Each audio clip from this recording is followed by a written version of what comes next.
O que conecta cada um de nós? O que nos faz iguais, apesar de nossas diferenças? Qual é esse elemento que une todos nós? A vida.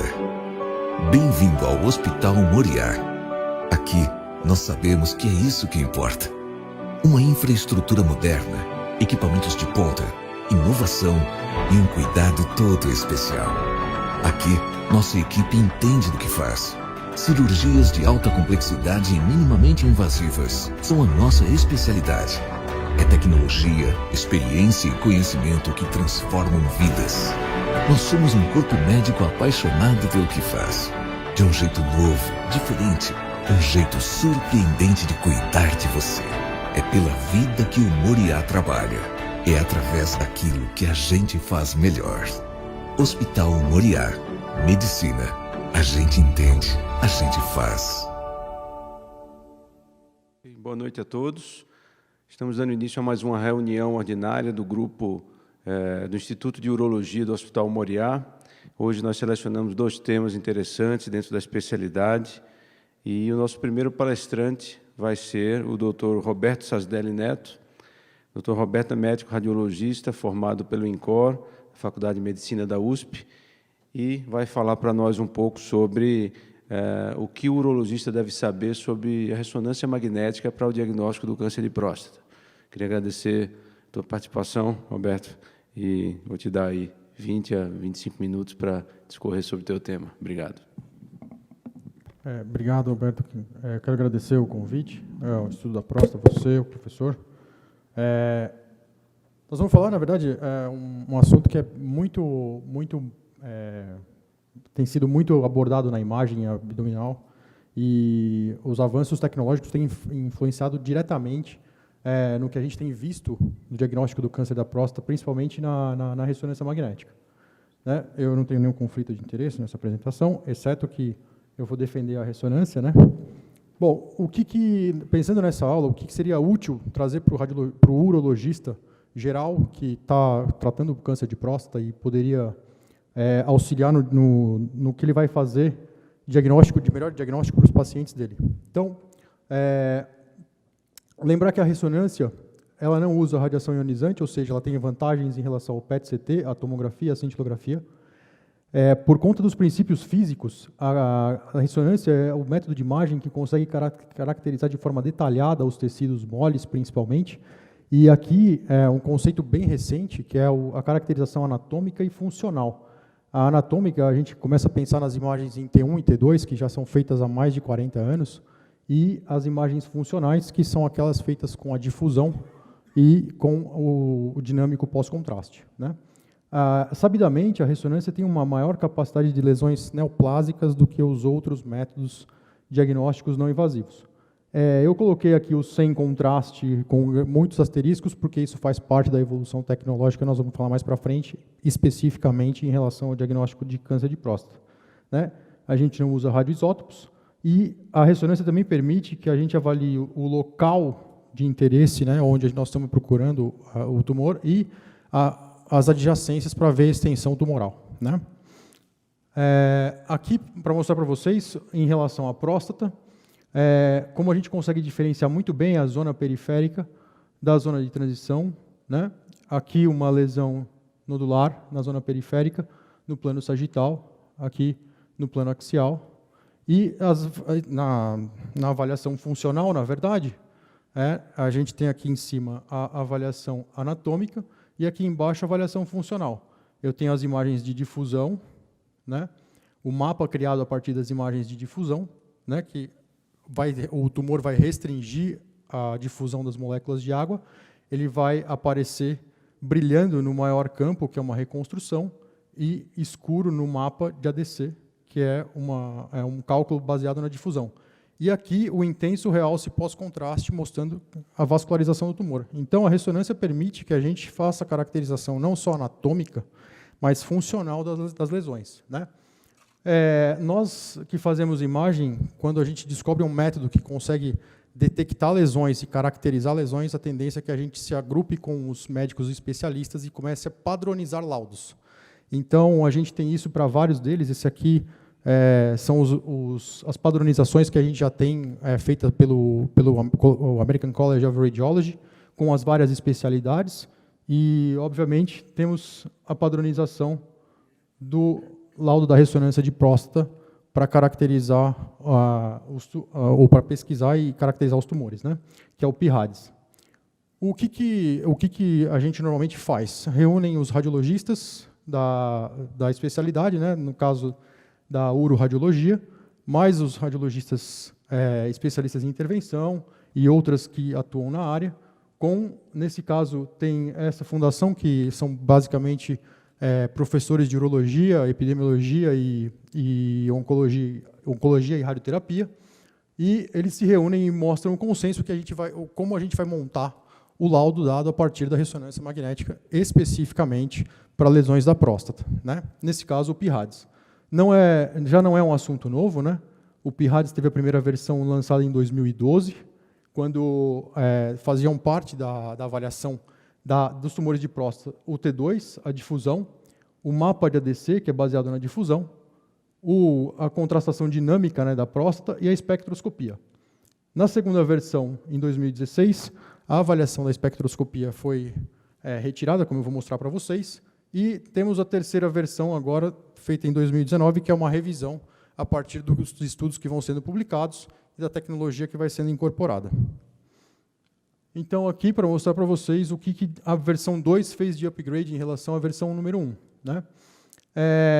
Em pacientes virgens de tratamento, o protocolo tem o T1, T2, o valor da difusão com B mais alto, né, acima de 1.400. Isso aqui, o que a gente faz, na verdade, é uma aquisição com 2 valores ou 3 valores de B para difusão, que geralmente são 50, 400 e 800, ou pode variar, né? E o software faz uma reconstrução extrapolando esse cálculo e fazendo um campo mais alto, porque a gente não consegue produzir esse tipo de campo, demora muito, o paciente fica muito tempo na máquina, ele mexe. Então, esse campo mais alto, usualmente, é uma extrapolação do cálculo da difusão, não é uma aquisição verdadeira.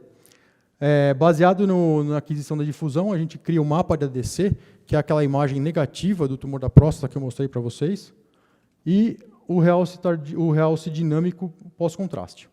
O que a versão 2 já diz, e eu vou mostrar para vocês alguns estudos para frente, é que a ressonância de 3 Tesla, apesar de ser sugerida, ela não inviabiliza o exame feito na ressonância de 1,5, desde que a gente consiga seguir o protocolo e fazer as mesmas aquisições, né? A bobina endorretal é uma decisão institucional e há muito tempo eu não vejo a utilização por nenhum serviço. Tá? O que a gente define como clinicamente significativo a partir da versão 2, o Gleason maior ou igual a 7, né? O volume maior que 0,5 centímetro cúbico, ou a extensão extraprostática.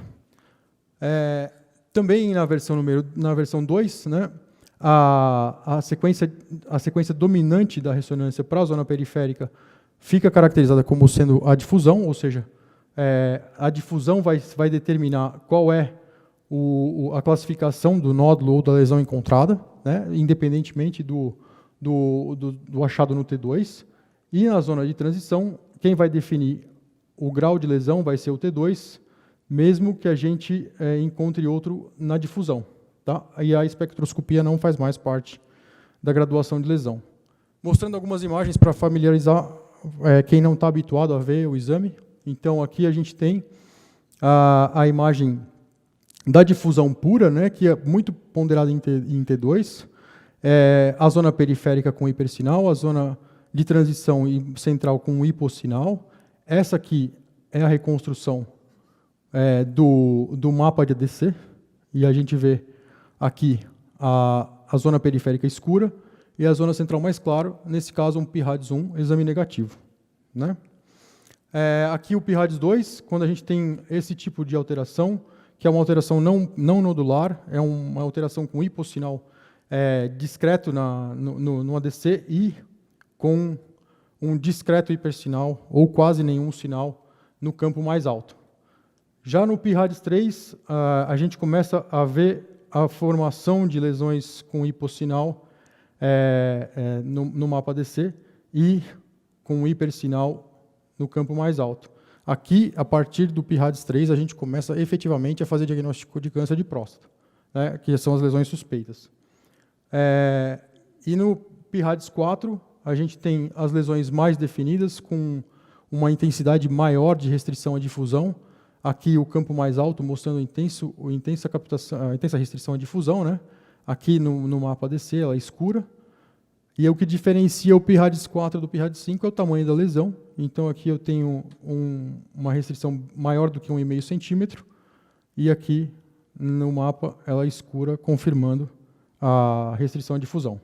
Para a zona de transição é mais difícil a caracterização, porque ela é mais heterogênea, ela tem mais nódulos e a gente tem mais problemas para detectar lesão. Então, aqui vocês podem ver que esse é um PIRADS 2, que apresenta uma próstata globosa, né, com um alargamento do colo vesical, com uma zona de transição heterogênea.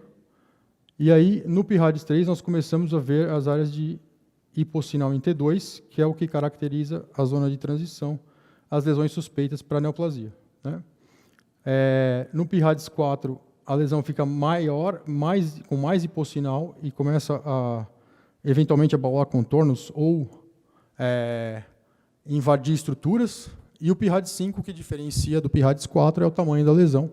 Mais uma vez, a lesão se torna maior e mais indefinida. O que é importante a gente mostrar, porque isso está sendo muito discutido pela literatura atualmente, que é o contraste, o realce pós-contraste dinâmico da próstata, né? Nesse caso, a gente vê aqui um T2, né, com a zona periférica hipersinal, e aqui nada de realce, né, um realce negativo da zona periférica, e aqui uma área de hipossinal em T2, na zona periférica, com um realce intenso na série dinâmica pós-contraste, auxiliando no diagnóstico de câncer de próstata, né? Na zona de transição, a gente tem o mesmo padrão, né? Os tumores têm hipossinal em T2 e um realce intenso pós-contraste, mas a gente vai ver mais para frente que a última revisão, ela levanta algumas dúvidas baseadas na própria literatura, né? Bom, respondendo à pergunta se eu posso fazer a ressonância no aparelho de 1,5 ou de 3. Eu posso fazer no aparelho de 1,5? Pode. Se você não tiver o aparelho de 3, é melhor fazer no de 1,5. O 3, entre o 1,5 e o 3, a gente não tem diferenças significativas em relação às imagens em T2, que são as imagens anatômicas. A gente tem alguma diferença em relação à difusão, porque o campo do 3 Tesla ele é maior e, normalmente, ele gera mais sinal. Então, a difusão, que é uma parte funcional importante, vai ter mais informação. A gente vai ter melhor definição da lesão por conta do aumento de sinal. Então, a gente sabe que a difusão vai ser melhor no 3 Tesla, apesar de não ser ruim para o diagnóstico no 1,5. Né? Com 1,5 a gente consegue fazer diagnóstico muito bem. E a outra coisa que a literatura fala é que assim, o 3 Tesla, por definir melhor as estruturas por conta do aumento de sinal, ele vai ser melhor para a gente estadiar os tumores localmente. Então, a gente vai ter mais detalhes em relação à invasão extracapsular e abaulamento da cápsula, da invasão das estruturas adjacentes. Isso aí é o que a literatura diz para nós. Se você puder escolher entre 1,5 e 3, escolha o 3. Agora, se não tiver como escolher, 1,5 vai fazer diagnóstico muito bem se a gente respeitar, obviamente, as sequências a serem utilizadas. A última versão é a versão 2.1, que, na verdade, foi considerada uma revisão menor em relação da versão 1 para 2. Essa aqui foi chamada de versão 2.1 porque a revisão foi muito pequena, perto da primeira revisão. O que mudou, na verdade, é que assim, foram inseridas algumas outras áreas na classificação do PIRADS, né? Principalmente o estroma fibroso anterior, né? E a zona central ao redor dos ductos ejaculatórios, que a gente normalmente classificava tudo como zona periférica ou zona de transição. Agora a gente está começando a detalhar, e isso vai mudar para a classificação do PIRADS. Algumas outras revisões de critérios importantes em relação aos scores 2 e 3, principalmente para difusão, né? E assim, se tem a discussão agora a respeito se vale a pena ou não fazer a biparamétrica, que seria a ressonância multiparamétrica sem o dinâmico, sem o realce dinâmico pós-contraste. Eu vou mostrar para vocês alguns resultados de literatura que suportam essa decisão. Como a gente pode ver, a ressonância auxilia o urologista em quase todas as partes do diagnóstico do câncer de próstata. O que nós sabemos, na verdade, é que assim, vocês, quando vão fazer o diagnóstico, muitas vezes o paciente vai do PSA, de toque retal, direto para a biópsia, como o professor já falou algumas vezes. E aqui a gente sabe que a ressonância pode eventualmente ajudar quando há alguma dúvida em relação ao exame físico ou onde biopsiar ou se a biópsia foi negativa. A gente sabe também que a gente pode ajudar no planejamento da cirurgia ou da radioterapia quando há recidiva, para detecção da recidiva local, principalmente, quando a biópsia é negativa e continua a suspeita clínica de neoplasia, né? E na vigilância ativa. O que a gente sabe é que assim, o PIRADS e a ressonância não são, obviamente, a maior e a melhor ferramenta que a gente tem para o diagnóstico de câncer de próstata, e principalmente porque assim, no começo o uso dela foi muito errático e não se tinha uma quantificação adequada do score. O que nós sabemos é que assim, essa meta-análise aqui mostra para a gente que quando o PIRADS foi utilizado adequadamente, tanto a sensibilidade quanto a especificidade deles são maiores em relação ao cálculo quando ele era feito de maneira errada, né? Nós também sabemos da literatura que os dados mostram que assim, nos estudos onde foi comparado a biópsia não guiada pela ressonância com a biópsia guiada pela ressonância, a biópsia guiada pela ressonância mostra uma acurácia maior do que a biópsia feita de maneira randômica ou não guiada, né?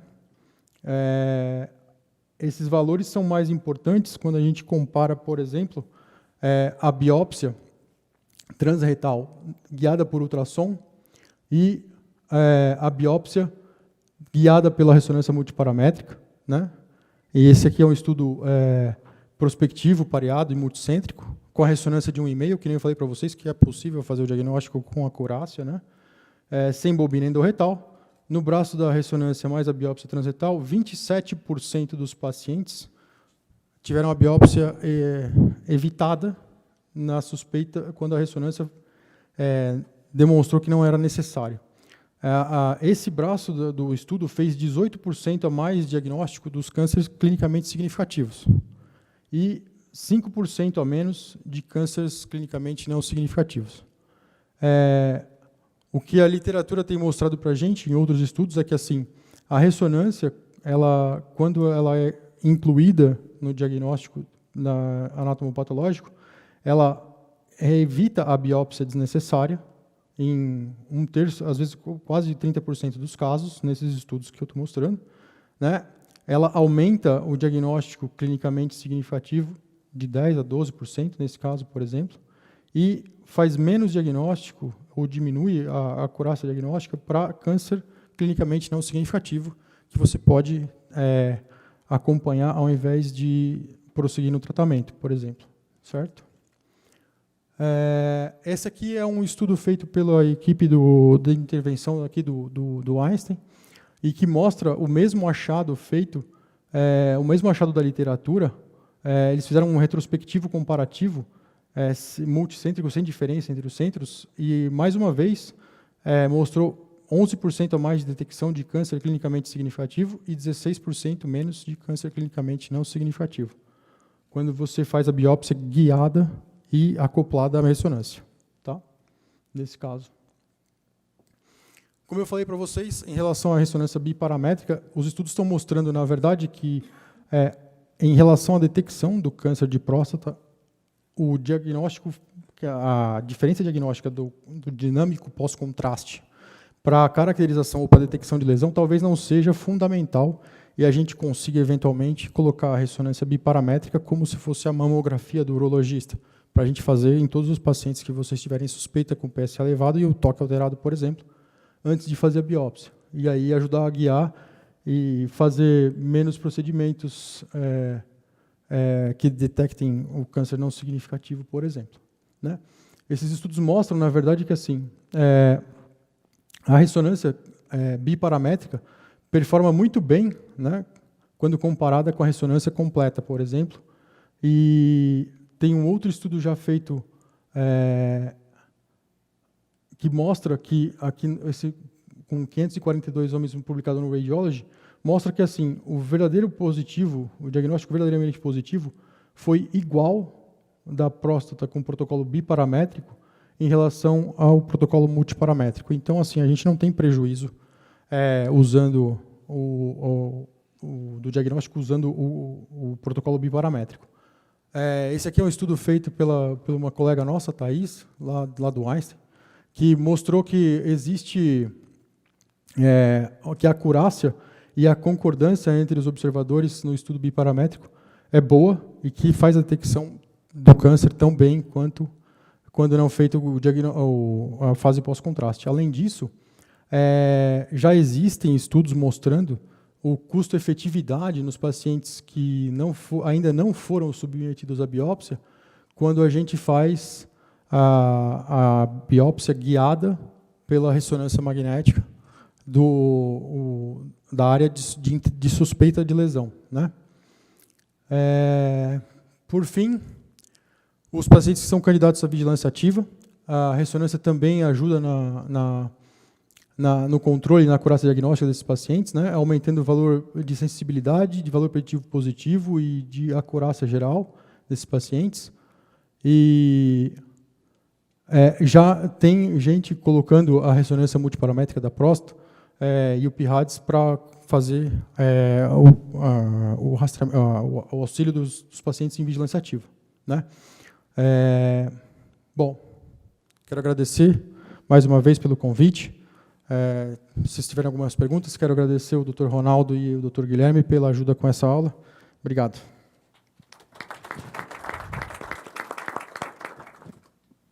Roberto, muito obrigado pela tua participação. Só para discutir um pouco sobre a tua aula, eu queria te fazer uma pergunta que você já respondeu parcialmente em relação a, na prática, qual que seria a vantagem da ressonância biparamétrica, quanto que de tempo se economizaria exatamente, e como que você vê essa questão de custo aqui para a nossa realidade, que outra vantagem poderia ter para o paciente, caso se consolide como um exame realmente pareado.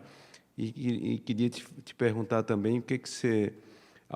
um percentual não desprezível de lesões PIRADS 4 e 10% dos PIRADS 5 não se configura um câncer no final da análise. Muitos pacientes com PIRADS 3 também não.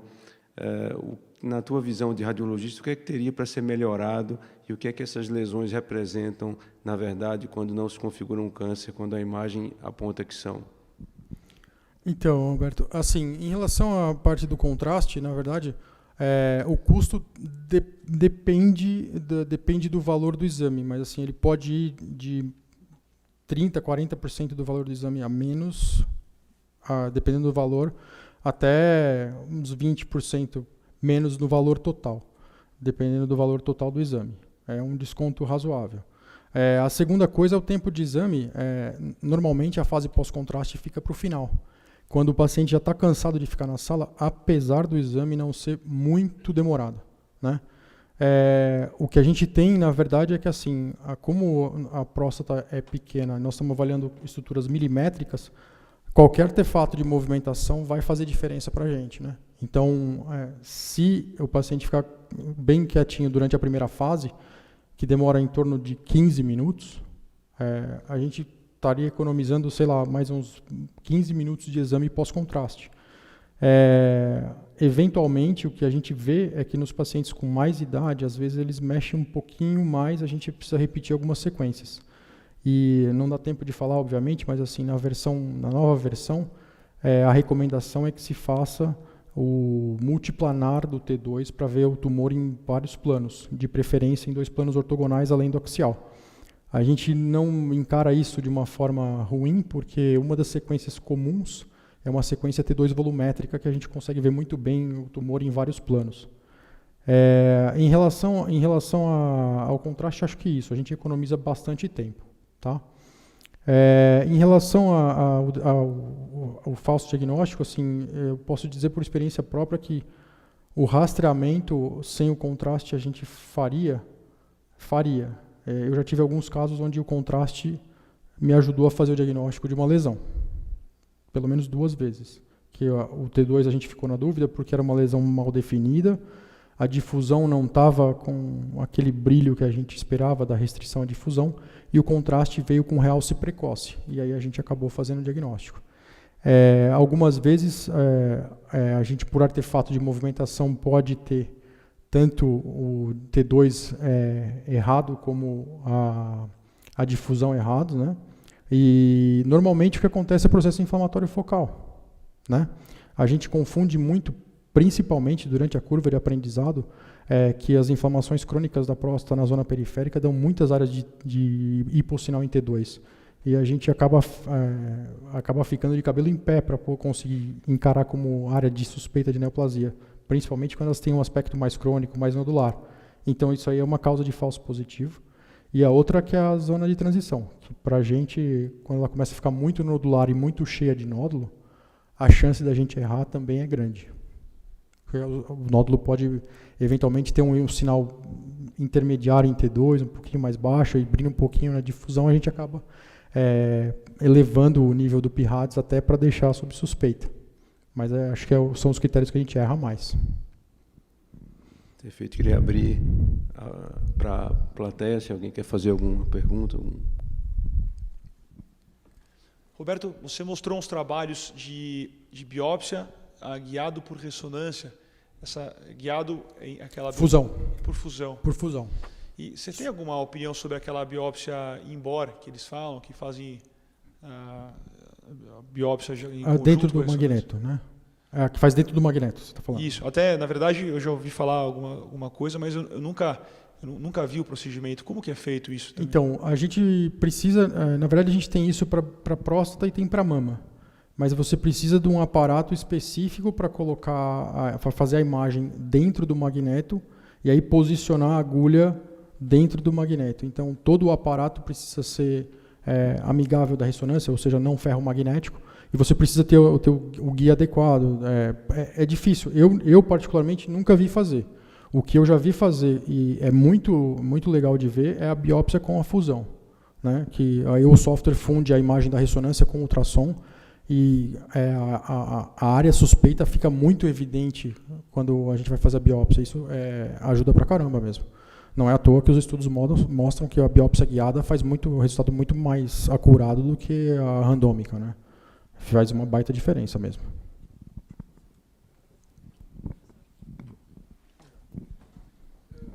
Parabéns pela tua apresentação, Roberto. Obrigado, você domina o assunto, foi muito didático. Eu queria te perguntar, um ponto que agora está emergindo, a biópsia por fusão com ressonância, ela se disseminou pelo mundo, ela é mais cara, dobra o preço do exame, precisa de equipamento a mais, e os biopsiadores de próstata têm usado agora um outro recurso, que é a chamada biópsia cognitiva. Ele olha uma ressonância, uma placa, vê onde está a lesão e faz a biópsia sem fusão de imagem, sem ter que usar esse software, de forma barata, sai metade do preço, e aparentemente a biópsia cognitiva está dando os mesmos resultados que a biópsia por fusão.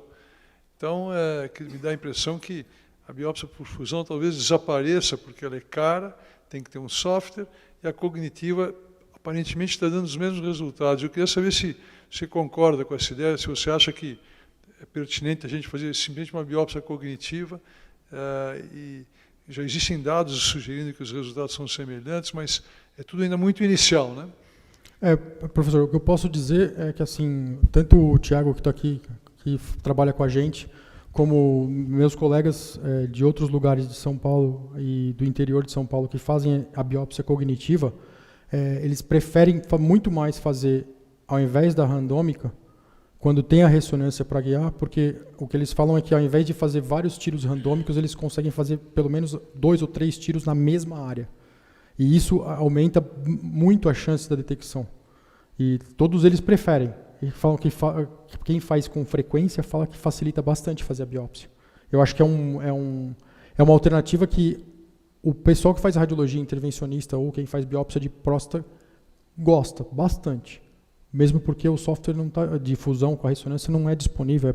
Aqui no Brasil é muito pouco disponível, né? Ele é muito caro mesmo. A gente não tem em todos os lugares. E quem faz gosta bastante.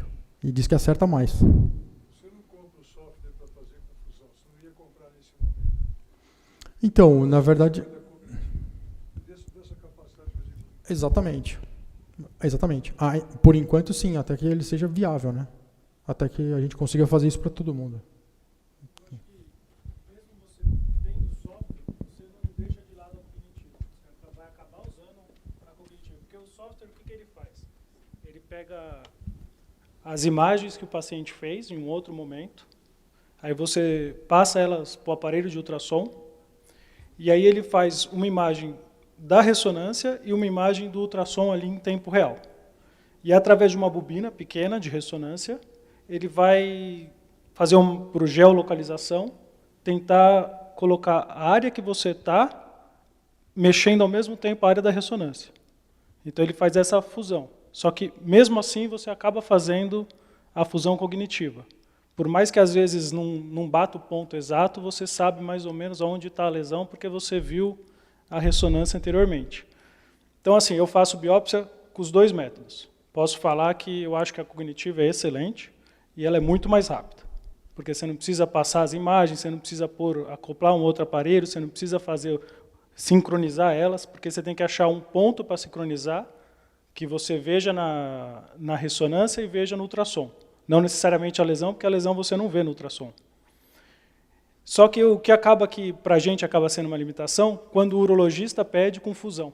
E ele não escreve fusão cognitiva, ele escreve fusão por ressonância.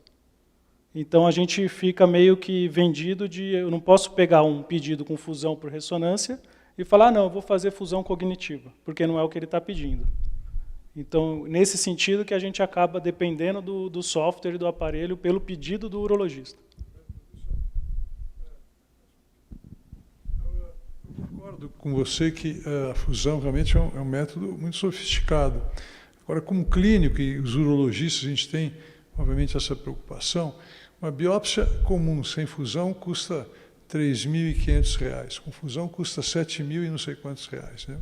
Se o resultado é parecido, a nossa tendência é fazer a biópsia cognitiva, porque por que você vai gastar R$ 3.500 a mais ou R$ 4.000 a mais para obter o mesmo resultado, entendeu? Então, o que eu estou achando é que talvez a biópsia por fusão perca o seu papel na prática, a gente vai começar a fazer cognitiva. Você economiza dinheiro para o doente e o resultado é o mesmo, entendeu? Em um país como o nosso, essa diferença é significativa.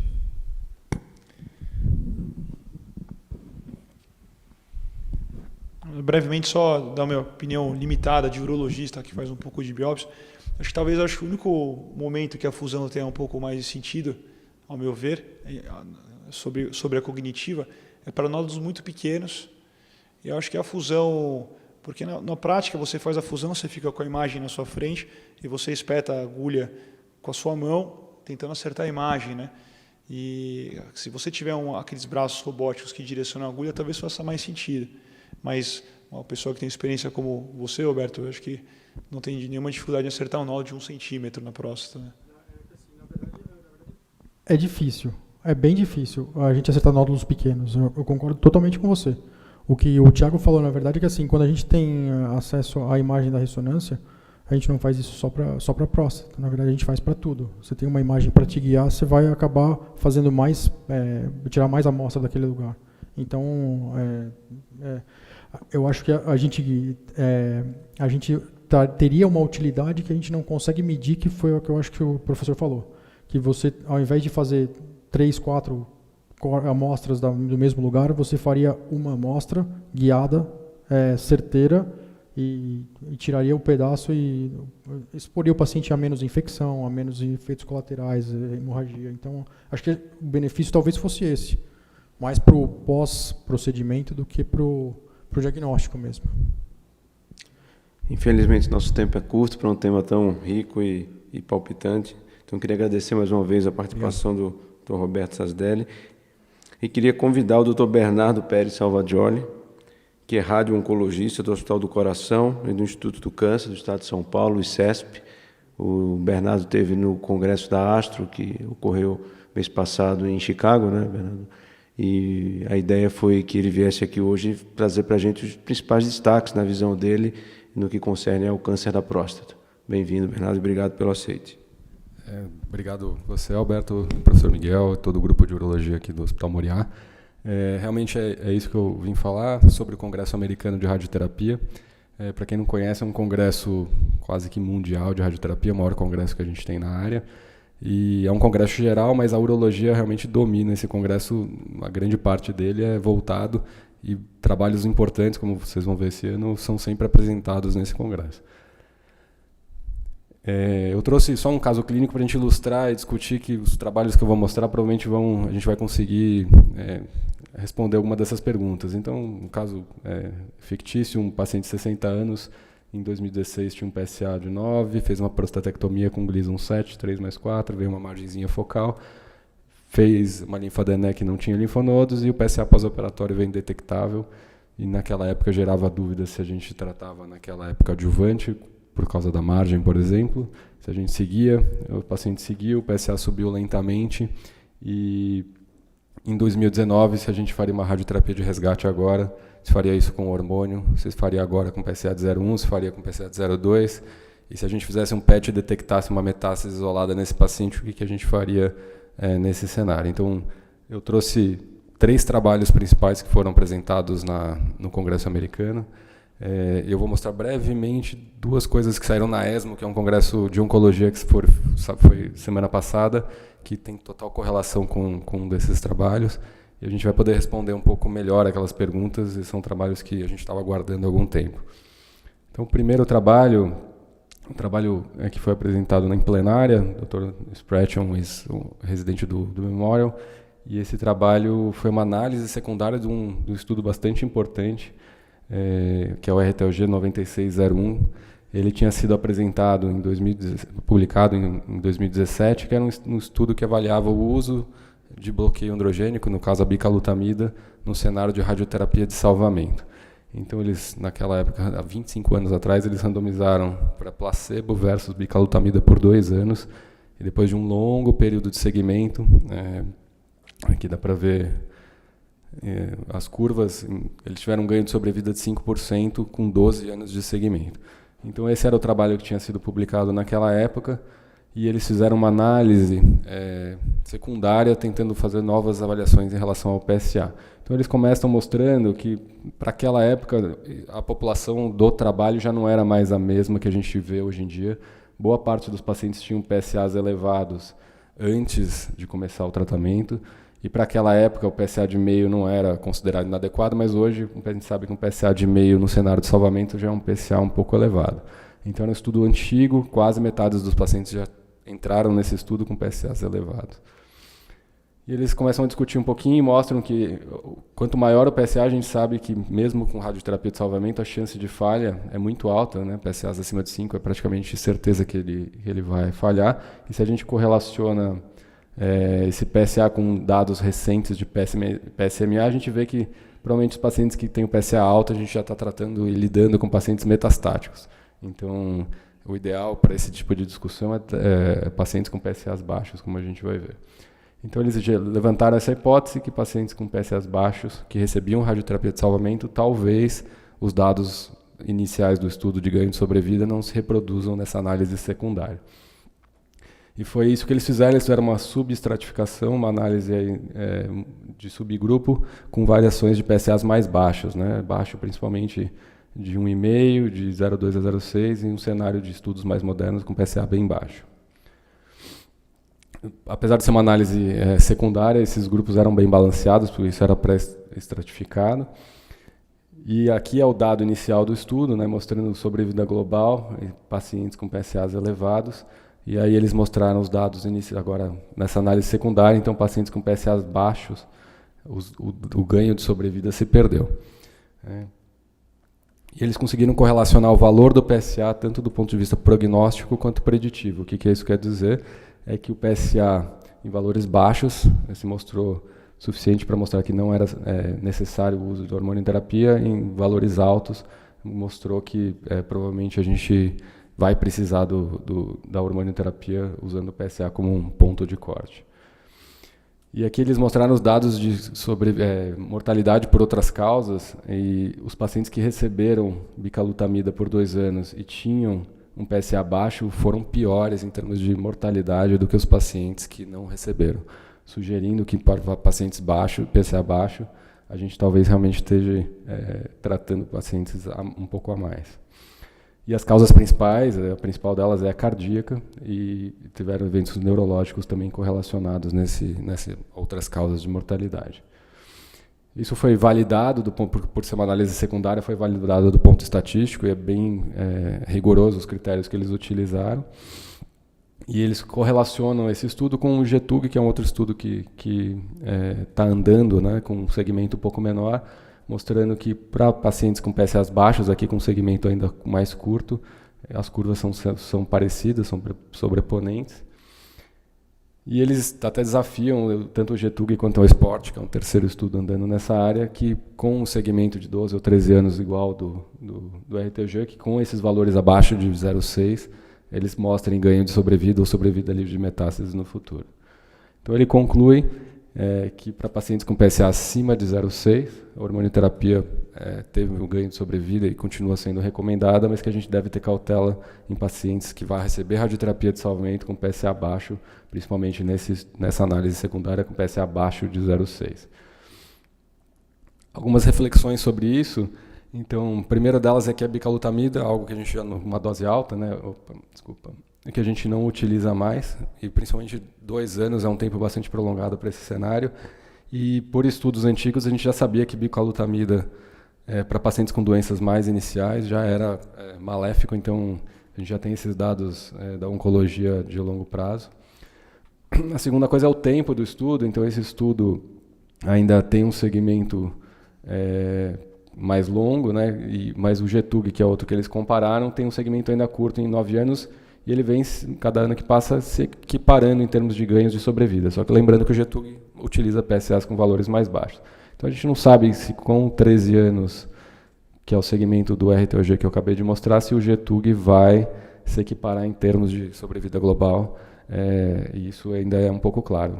Quem apresentou o estudo fala que não, ele acredita que não, por causa da curva que ele mostrou, mas isso ainda é um pouco discutível.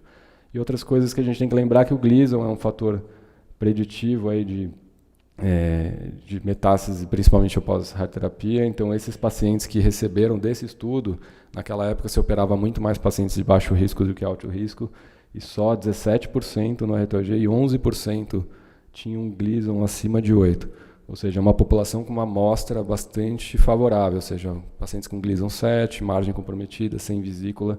Então, a gente tem que tomar cuidado quando extrapolar esses dados para pacientes com tumores de mais alto risco. O segundo estudo é um estudo que chama RAVES, é um estudo também bastante aguardado, é um estudo combinação australiana.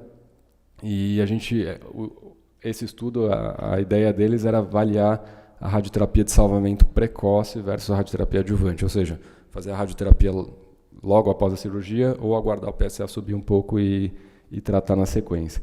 Era uma dúvida que esses estudos não conseguiam esclarecer, os 3 estudos clássicos que a gente discute há muitos anos. Um deles tinha ganho de sobrevida, os outros não, e aí todo mundo discutia porque talvez a gente estivesse tratando uma boa parte dos pacientes sem necessidade. Então tinha um número mágico que falava que quase metade dos pacientes talvez recebesse radioterapia no cenário adjuvante, não fosse necessária essa radioterapia. Então isso tinha muita discussão por causa desses estudos antigos, e veio um desses estudos, eu vou mostrar alguma coisa que saiu na ESMO que também concluiu essa história um pouquinho. Então era um estudo comparando essas duas coisas.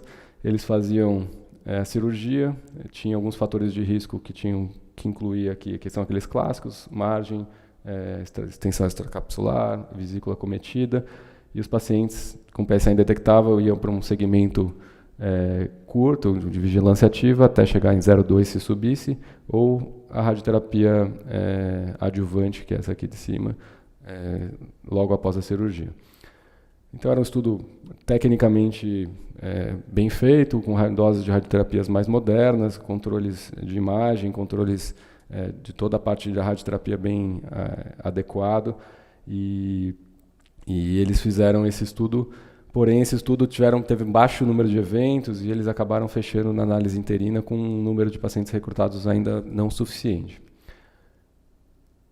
O problema desse estudo também é muito parecido com os outros que eu vou mostrar daqui a pouquinho e com aquele do RTOG. Então, naquela população, a maioria dos pacientes eram pacientes com tumores favoráveis, ou seja, Gleasons mais baixos, PSA, você vê a mediana do PSA aqui 7,4, margens bastante positivas, sem muita invasão de vesícula. Então, também a gente tem que pensar nesses estudos com uma população com um tumor um pouquinho mais favorável, não esse Gleason 9, linfonodos, coisas que a gente vê na rotina hoje em dia.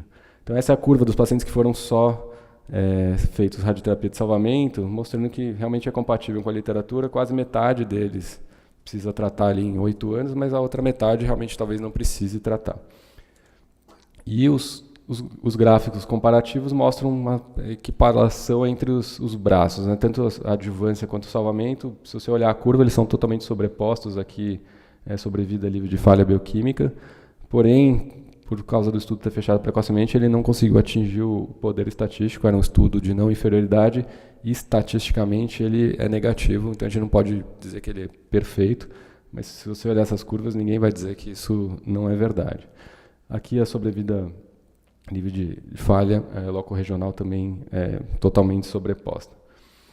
Em termos de toxicidade, a adjuvância mostrou um pouquinho mais de toxicidade geniturinária, então ela é levemente mais tóxica, mas não é uma toxicidade grau 3 ou 4 muito importante, mas ela é mais tóxica. E eles concluem que, em termos de sobrevida livre bioquímica em 5 anos, tanto o salvamento quanto a adjuvância são equiparáveis, porém, nesse estudo específico, a inferioridade não pode ser atingida por causa daqueles problemas de ter cruzado ali o hazard ratio que eles calcularam. Em paralelo, bom, só rapidinho pensando em relação a esse estudo, então é um estudo que, infelizmente, ele foi negativo, mas, porém, dá para extrapolar e dizer que ele é praticamente igual a essas duas curvas. E lembrando que esses pacientes com PSA até 0,2 a gente pode observar um pouquinho, e ele parece ser apropriado principalmente para pacientes com Gleason 7, margem comprometida, uma população mais favorável. A gente pode, com isso, poupar quase metade dos pacientes de receber radioterapia em algum momento. Porém, alguns pacientes com múltiplos fatores de risco, pacientes com tumores mais avançados, um Gleason 8, 9, 10, T3B, a gente ainda tem que tomar um pouco de cuidado. E lembrar que agora tem testes genômicos, tipo Decipher, que a gente tem aí para auxiliar também a gente nessa situação. Então, só aqui lembrando, né, esses fatores de risco a gente são clássicos, a gente sabe, e quanto mais fatores de risco, a gente sabe que a chance de falha é maior. Então, só para lembrar esse tipo de coisa. E, lógico, o valor do PSA, assim como no RTOG, também quanto maior o PSA, maior o risco de falha local e talvez o uso da hormonioterapia seja adequado nessa população. Então, esse aqui não é da Astro, eu coloquei pouquíssimos slides em relação a isso, porque tem total correlação com o que a gente está discutindo. Então, na ESMO, acho que a semana passada, foi apresentado esse estudo que é o Radicals, que é um outro estudo muito importante que estava sendo aguardado, maior do que o RAVES, e é muito parecido, adjuvância versus salvamento, o endpoint era um pouquinho diferente, mas também assim, o desenho do estudo praticamente igual.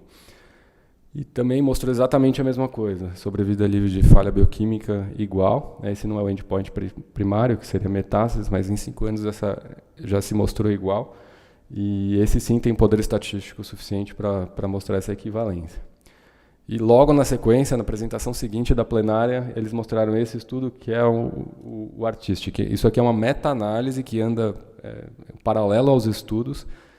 É o RAVES, o Radicals e um GTUG, que é um estudo menorzinho, que eles já fazem na sequência, vão publicando e já vão fazendo a meta-análise. Eles apresentaram então a meta-análise desses 3 estudos para concluir esse tema de uma maneira mais rápida. Então eles fazem as comparações entre os 3, mas se você for olhar os 3 estudos são parecidos, né?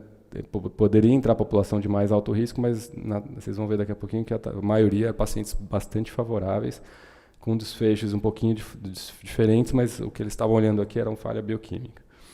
E a meta-análise mostrou exatamente a mesma coisa. Então, nos 3 estudos, aparentemente, para essa população mais favorável, é totalmente igual. Então, aquilo que a gente já fazia de olhar fatores de risco e poupar alguns pacientes de radioterapia adjuvante é o recomendado. Mas, lembrando aquilo que eu te falei, a maioria é Gleason 7, margens comprometidas, pouco invasão de vesícula. Então, assim, são pacientes mais de um grupo favorável aí. E o último estudo que eu trouxe, já foge um pouquinho desse tema, é um estudo sobre oligometástases. Então, é um tema que está na moda, é um tema que a gente vive discutindo, agora com PET de PSMA, toda semana a gente acaba pegando um paciente assim. Então, foi apresentado o ORIOLE, que é um estudo de fase 2, que faz radiocirurgia, né, radioterapia ablativa, para oligometástases dos pacientes de próstata. Então, do ano passado, 2018, a gente já tinha 2 estudos de fase 2 nesse cenário, né, o STOMP e o POPSTAR. O POPSTAR era um estudo de braço único de segurança, mas o STOMP era um estudo de fase 2 randomizado e comparava a radiocirurgia para oligometástase versus observação, e eles tiveram um ganho de sobrevida livre de hormonioterapia. Então, a gente sabia que, se você fizesse radiocirurgia num paciente bem selecionado, ele ganhava de 21 versus 13 meses do início de uma hormonioterapia. Então, para pacientes com baixo volume de doença, a gente sabe que a hormonioterapia logo de cara é um pouco discutível, então daria para talvez poupar esses pacientes de hormonioterapia num cenário mais precoce. E eles levantaram essa hipótese, que talvez a radioterapia ablativa diminuísse o número de oligometástases nesses pacientes que tinham se recém-diagnosticados, e o tempo que eles avaliaram eram de 6 meses. Então, quem que eles incluíram nesses estudos? Então, pacientes que eram hormônios sensíveis, eles definiram oligometástase com 1 a 3 metástases até 5 centímetros, e nessa fase inicial do estudo era definido basicamente por exames que a gente tem de rotina, sem o PET. Tá? Depois eu vou entrar o PET, eu vou mostrar. O doubling time tinha que ser um pouco curto. Eles randomizaram para radiocirurgia versus observação em 6 meses e fizeram algumas análises secundárias bastante interessantes, que eu vou mostrar daqui a pouquinho. Então, eles fizeram essa análise do PET, então eles fazem o PET antes de tratar e fazem um PET em 6 meses, mas isso aqui era cego, ou seja, não foi guiado por isso aqui. Eles queriam saber se o PET influenciaria nessa terapêutica. Fizeram análise de células, um DNA de sequenciamento de células T, para avaliar a parte imunológica, e fizeram análise de tumor DNA circulante para avaliar algumas mutações específicas. Então, eles randomizaram, é um estudo de fase 2, ainda não muito grande, mas randomizaram, e 36 pacientes foram tratados com radiocirurgia. Tá? E aqui começam a sair os resultados. Então, de uma maneira global, todos os pacientes que fizeram radiocirurgia tiveram um benefício aí no controle de progressão bastante alto. Então, quem fez radiocirurgia teve 19% de progressão em 6 meses, versus 61% no braço observação. E essa é a curva que eles mostram aí sobre a vida livre de progressão, então bastante significativo. E aqui a sobrevida livre de falha bioquímica também bastante significativa para o paciente que recebeu a radiocirurgia. Em termos de toxicidade totalmente aceitável, não teve nenhuma toxicidade importante, e o tratamento foi bastante seguro. E aqui começam as análises secundárias. Então, todos os pacientes que fizeram radiocirurgia fizeram um PET de PSMA antes do tratamento, porém isso não foi guiado, a radioterapia não foi guiada por esse PET. E em 6 meses eles repetiram o PET e depois eles abriram esses exames e cruzaram. Então eles criaram 2 grupos de pacientes, um paciente que eles chamaram de consolidação total e um paciente de consolidação subtotal, ou seja, quem lá no começo recebeu a radioterapia em todos os sítios que concordavam com o PET, eles consideraram total, e se por algum caso algum paciente tinha alguma meta que o PET detectou que não foi vista nos exames tradicionais, eles chamaram de consolidação subtotal. E fizeram uma análise entre esses 2 grupos para ver se tinha diferença. E essa diferença foi bastante importante. Então, os pacientes que receberam tratamento guiado por PET, ou seja, que fosse guiado por PET, mas que o PET foi coberto em todos lá no início, eles tinham menos novas metástases do que os pacientes que, por acaso, alguma lesão tenha ficado nesse meio do caminho. Então, isso foi um número bem expressivo, apesar de ser uma análise pequena. E aqui a diferença também em termos de novas metástases. Então, quem consolidou, 16% em 6 meses tiveram novas metástases versus 63% no grupo que alguma coisa ficou de fora. Tá? Então, acho que mostra que o PET é importante nesse cenário e que a radiocirurgia aqui talvez esteja poupando os pacientes de novas metástases, talvez por algum mecanismo imunológico. Então essa é a curva que eles mostram bastante significativa.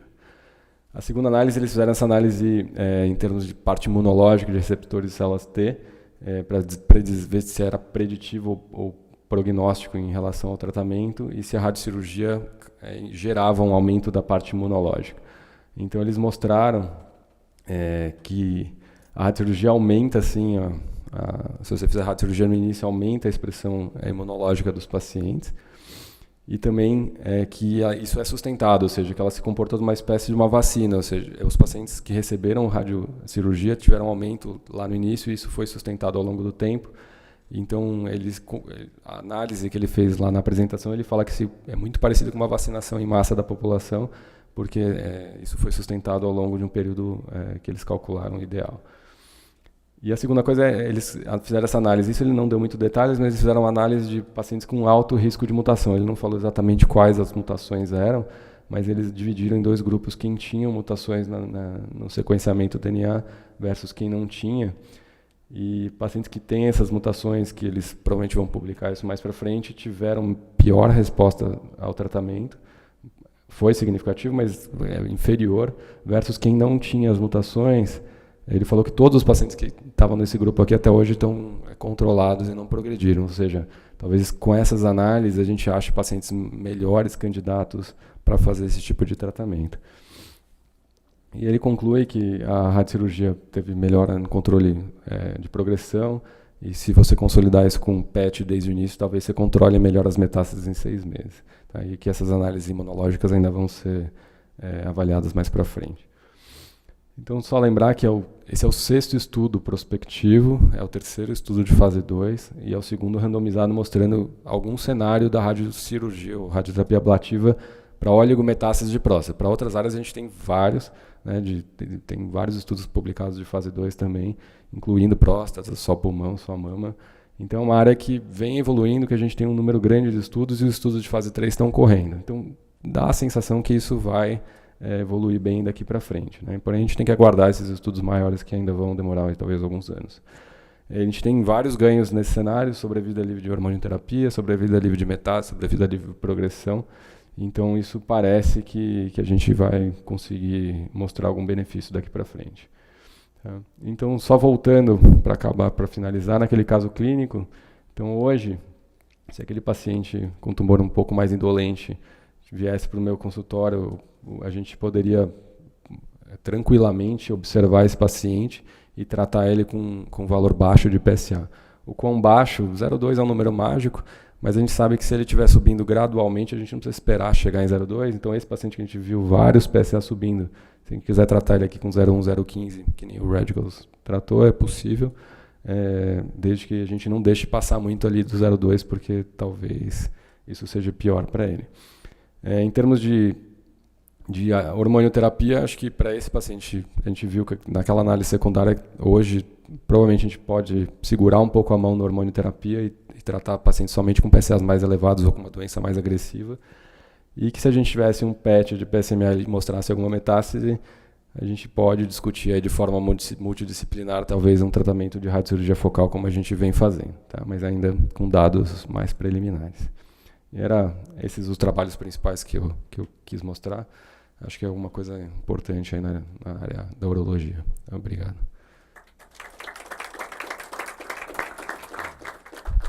Parabéns, Bernardo, pela tua didática. Acho que você foi cirúrgico, apesar de ser radioterapeuta. Você selecionou 3 tópicos e foi a fundo nos 3, discutiu num alto nível e ilustrou com um caso que tornou tudo muito mais fácil e permitiu, acho que todos fixassem bem tuas mensagens. Queria abrir o tema para quem quiser fazer alguma pergunta, tirar alguma dúvida ou algum comentário.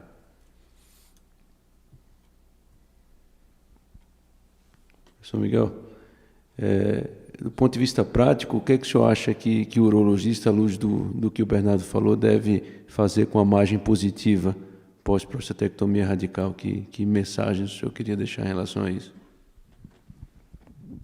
Esses trabalhos estão colocando alguma luz numa discussão que já existe há 2 ou 3 décadas, né? Mas ainda a gente não tem respostas definitivas para essas perguntas, infelizmente. Margens positivas realmente tende a fazer com que o médico indique radioterapia, mas a gente sabe que 50%, 60% dos doentes que têm margem positiva nunca evoluem. Então, se a gente irradiar 100 doentes, 50 fizeram radioterapia sem necessidade. E como clínico, a gente sente muito isso, quer dizer, a gente vive com o doente, evolui, a cada evolução a gente vê esse paciente, a gente compreende o sofrimento deles, a gente é contagiado por isso. Então, é uma pergunta ainda complicada essa. O que a gente está vendo, o Bernardo mostrou claramente, é um dado que eu sempre tenho discutido. Eu sempre achei que a radioterapia adjuvante era complexa, entendeu? A gente irradia muita gente sem necessidade, aumenta complicações e metade dos doentes não vão ter progressão da doença. A pergunta continua ainda sem resposta, a meu ver. Oligometástases é uma situação nova e o pessoal muita gente tem colocado oligometástases não como uma etapa de desenvolvimento da doença. O sujeito tem um tumor, aí surgem algumas lesões, essas lesões se multiplicam, ficam muitas lesões matam o doente. Tem muita gente considerando que oligometástase é uma doença diferente. Os doentes que têm oligometástase teriam uma doença mais branda, o tumor é incapaz de progredir, elas ficam pequenininhas, muito tempo paradas lá e, portanto, vale a pena a gente tratar. Então, enquanto essa questão não for respondida, a gente não vai ter também ou ideias perfeitas para atuar nesses doentes. Eu queria só lembrar, o Bernardo fez uma apresentação linda, parabéns pela didática, pelo aspecto crítico da sua apresentação e visual muito bonita, e você apresentou, você tem uma didática ótima, não tem, Bernardo? Mas eu queria só fazer um pequeno comentário sobre o tratamento das oligometástases. Você mostrou claramente que, irradiando, os doentes ficam mais tempo sem doença. Então, é atrativo isso. Nós, clínicos, que acompanhamos os doentes, o radioterapeuta faz a radioterapia e depois não vê mais o doente. Não é porque vocês não queiram ver, porque eles vêm procurar a gente. Eu encontro com os radioterapeutas e ele fala, Miguel, minha rádio é perfeita, o doente não complica. Eu brinco sempre com o pessoal que trabalha comigo. Os radioterapeutas não veem as complicações, porque depois de 5 anos ou 3 anos, se ele sangra, se ele tem uma estenose de uretra por causa da rádio, ele não volta, ele até esqueceu quem foi o radioterapeuta que tratou dele, ele vem procurar o urologista. O doente ficar com PSA baixo é muito importante, Bernardo, muito importante, porque aqueles que ficam com PSA alto sofrem muito, entendeu? Então, a gente fazer um tratamento como radioterapia, que pega um PSA que está em 2 ou 3, um doente que já tomou hormônio, etc., você irradia a metástase, ela fica indetectável, isso deixa o doente feliz. E esse é o nosso objetivo, a gente não tem que curar todo mundo, a gente tem que aliviar o sofrimento, entendeu? Pacificar o espírito do doente. Então, é muito bom que caia o PSA. Agora, tem uma pergunta que não está respondida. Os doentes com micrometástase que estão fazendo radioterapia, cai o PSA e eles ficam vivos em quantidade maior do que os outros ou vão viver ao mesmo tempo? Porque isso já aconteceu muitas vezes em oncologia. Um doente faz um tratamento, o exame normaliza, depois de 5 anos ele morre. O grupo que não fez, os exames foram ficando alterados, e ele morre também com 5 anos. Ou seja, a gente nem sempre acrescenta anos de vida quando faz um tratamento, que é um objetivo importante. Eu reconheço que baixar o exame, normalizar o exame, tem um valor muito significativo para os doentes. Você deixa eles viverem em paz. Agora, a gente ainda precisa responder se radioterapia em oligometástase aumenta a sobrevida global dos doentes, overall survival. Quer dizer, se os doentes vão viver mais tempo ou simplesmente vão morrer da mesma forma que iriam morrer se não tivessem feito o tratamento no mesmo dia, eu vou dizer, no mesmo dia, só que ficaram com exames baixos e viveram melhor. Isso já justifica a radioterapia em micrometástase, em oligometástase. Mas a gente ainda não sabe se eles vão viver mais tempo depois desse tratamento. É uma pergunta que talvez seja respondida de forma positiva em algum tempo, mas a gente ainda não tem essa resposta. Eu consigo responder isso de forma indireta, né? A gente tem estudos com ganho de sobrevida em pacientes oligometastáticos, aqueles estudos basket, né, que inclui todas as histologias. Então, ano passado na Astro foi apresentado um estudo que tinham pacientes com próstata, não eram muitos, mas tinham, e ele teve ganho de sobrevida com pacientes assim, de múltiplas histologias. O problema da próstata é que demora, os pacientes, a evolução é lenta, então a gente vai demorar alguns anos para ver resultados de sobrevida aqui. Existem dados que mostram que sobrevida livre de metástase é um surrogate que eles consideram, ou seja, você pode considerar a sobrevida livre de metástase como um ponto de corte agora, para o futuro ele ter ganho de sobrevida. Então, esses pacientes já estão tendo sobrevida livre de metástase, então é esperado, pelo menos do ponto de vista estatístico, que no futuro eles tenham ganho de sobrevida se a gente seguir eles por mais tempo. É lógico que isso é tudo dados, estudos de fase 2, estudos pequenos, 80, 70 pacientes. São sugestões, mas essas sugestões estão ficando mais frequentes e a gente vê os pacientes, pelo menos, aqui próstata tudo é um pouco mais longo, mais difícil, mas vê o paciente zerando o PSA e a sensação que dá é que isso no futuro vai ter ganho de sobrevida, mas ainda a gente não tem esses dados específicos. Só citar um exemplo para você, Bernardo. Até alguns anos atrás se mostrava que doentes que faziam radioterapia tinham maior sobrevida livre de doença, ou seja, o PSA caía, o grupo que não fazia radioadjuvante, o PSA continuava alto. Quando foram ver a sobrevida de 12 anos, foi publicado no New England 2 anos atrás, foi exatamente igual. Ou seja, margem positiva irradiada e não irradiada, eles vivem iguais, ao mesmo tempo. Apenas o grupo que irradiou fica com o PSA mais baixo. Isso já foi feito para margens positivas. É ao contrário do que a lógica talvez induzisse a gente a pensar, eles não viveram mais tempo, entendeu? Esse trabalho foi publicado no England 2 anos atrás, não é coisa nova. O acompanhamento de 12 anos mostrou que as curvas se encontraram. Quem fez rádio, o PSA caiu, ficou lá embaixo. Quem não fez, ficou alto. Com 12 anos, as curvas se encontraram quando se analisou sobrevida global. Então, eu entendo que é possível, até provável, que vai ter uma diferença de sobrevida, mas não é certo. Não é certo. Então, esse é um dado importante que a gente ainda precisa ter, entendeu? De qualquer jeito, eu acho que deve irradiar.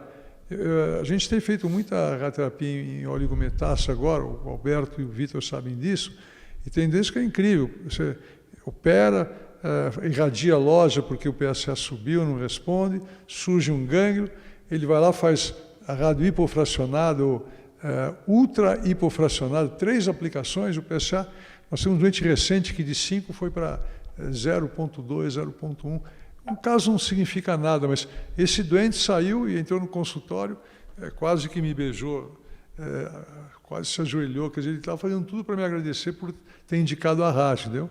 E o radioterapeuta ganhou, obviamente, todas as deferências que podia desse doente. Então isso foi bom, ele está feliz, está calmo lá.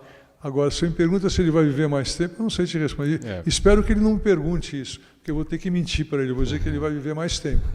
Mas eu acho que não é certo. É uma pergunta que vai ser respondida aí, talvez, nos próximos anos. Concordo. Bom, Bernardo, queria te agradecer de novo pela presença, queria agradecer a todos os colegas que nos acompanharam aqui hoje, os colegas que nos acompanharam pela internet, já deixar avisado que a nossa próxima reunião ordinária deve se realizar na segunda terça-feira de novembro, que vai ser o dia 12 do 11, e convido a todos para nos acompanharem novamente. Uma boa noite e obrigado.